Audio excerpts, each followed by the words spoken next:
Hello everyone, good afternoon. My name is Lou. It's lovely to see you all online on our fantastic Facebook page for the Kingston Libraries and Museums Heritage Services. I am a library customer service officer and I'm delighted to play a part in the amazing ebooks and e-audiobook reviews that my colleagues are working so hard to do for you. I hope it has helped you with some recommendations and got you excited about maybe reading some other authors that you might not necessarily choose if you were in the branch, because I know sometimes it's so exciting to remain reading historical fiction and to bypass and walk straight past the general fiction. So I would like to point out to you today an amazing book that I am absolutely in love with and cannot wait to tell you more about. But first of all, I just wanted to promote a fantastic way of getting access to the ebooks and the audiobooks that are available to you. First of all, if you have a smartphone, for example, an iPhone or an Android, you can go on your App Store or Play Store and download our app, which is called the My Library app. It's a little red square with small white writing which literally reads My Library app. If you were to log in with your library card number and your PIN, you can remain logged in for 24 hours, 7 days a week.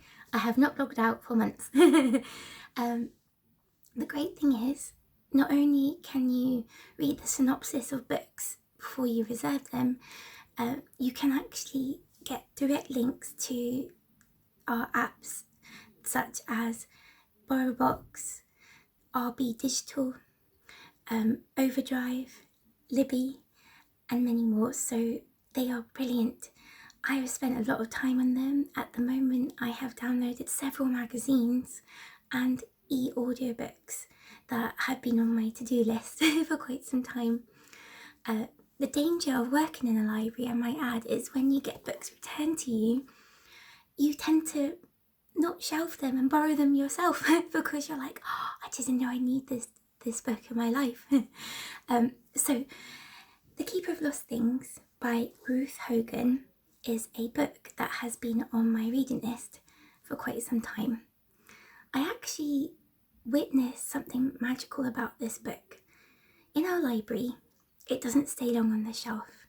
It is reserved a lot. It is sent out to libraries, into any of our 7 Kingston libraries, as well as across to all of the libraries that are part of our London Library Consortium. So it's got such a lot of activity and a huge list and number of people desiring to read it. So that caught my eye and captured my interest. In addition, I can see that it has been used in book clubs, which I was very keen to hear from customers what their feedback on the book was. I was fortunate enough on my lunch break one day to see it on the shelf and managed to buy a copy in a charity shop, which I was thrilled about because I knew it was so unlikely that I could just pick it off the shelf there and there because our copy was always out. I wasn't sad about that. I was happy that the book was being enjoyed. So at the moment, as our libraries are closed for safety of staff and customers, I thought I'd find comfort in finally reading this book. But to discover on RBDigital and the audiobook version completely made me super happy and excited. So whilst I've been sketching, I have been listening to the chapters of this book. It is incredible. I honestly cannot recommend it enough. I'm a big fan of Ruth Hogan, having read that she lives in Bedford, and as a child she was fascinated with reading cereal boxes and the gravestones in cemeteries, and she seems like a very creative person, and to meet her one day would be an absolute dream. This book is very soothing to read and a great comfort, especially during these times. It touches on the lives of Laura, who is the personal assistant of Anthony, who is the main character of the book. Anthony, for many years, has collected lost property, and it's in honour of his fiancée Therese, who very sadly died in an untimely and premature manner before they could get married. It's a book that touches chords in your heart and makes you imagine how could you carry on if the love of your life passed away. Anthony lost something that Therese gave him, something that he always promised he would look after. And on the day that Therese passed, he lost that item.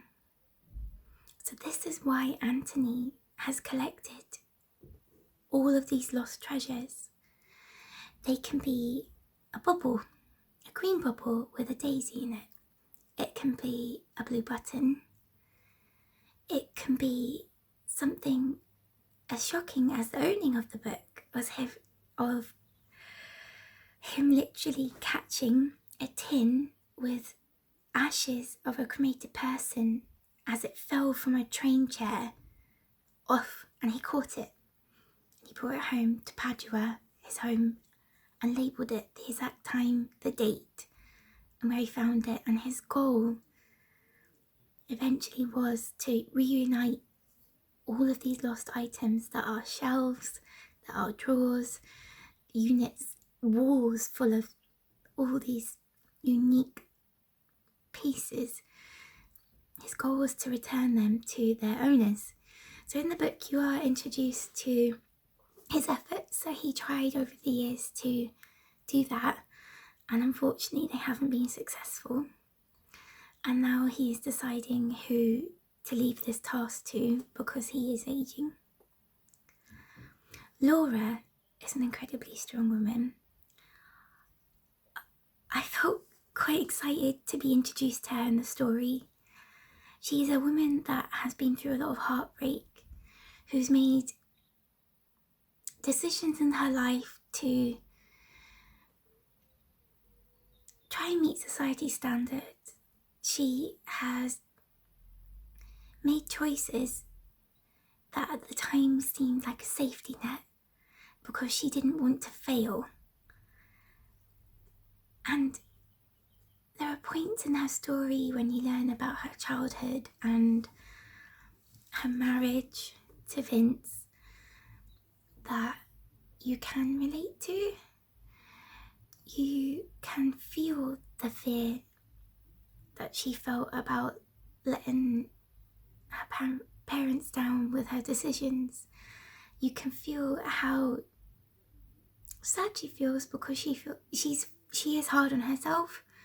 I think she is her own worst enemy because I would love to hug her and say you are really strong. I don't think you give yourself enough credit.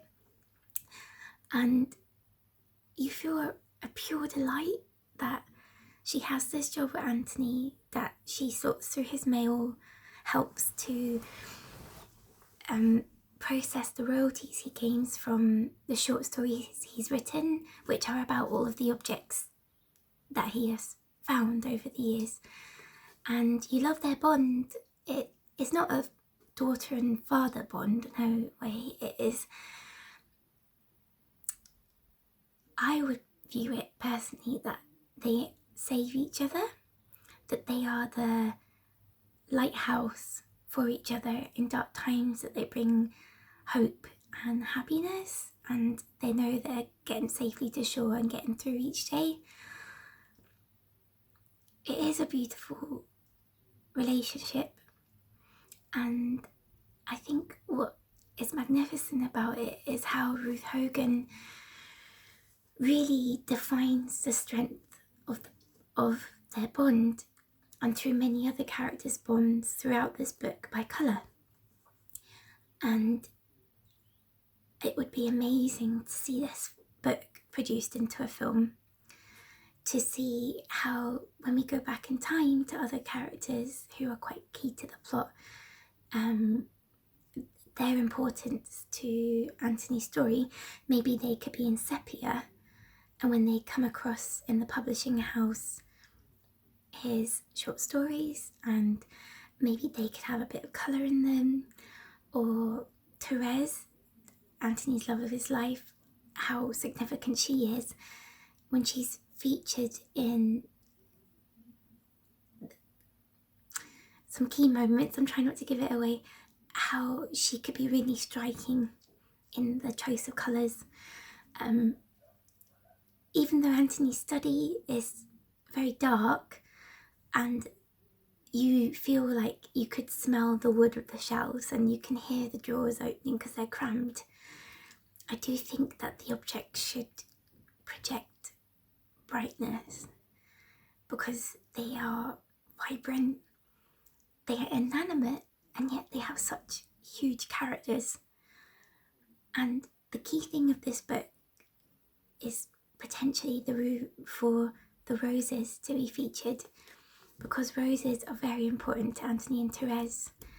And all throughout the book you are greeted with the overwhelming aroma and scent of roses, because Anthony with Therese, they made a beautiful rose garden in their home.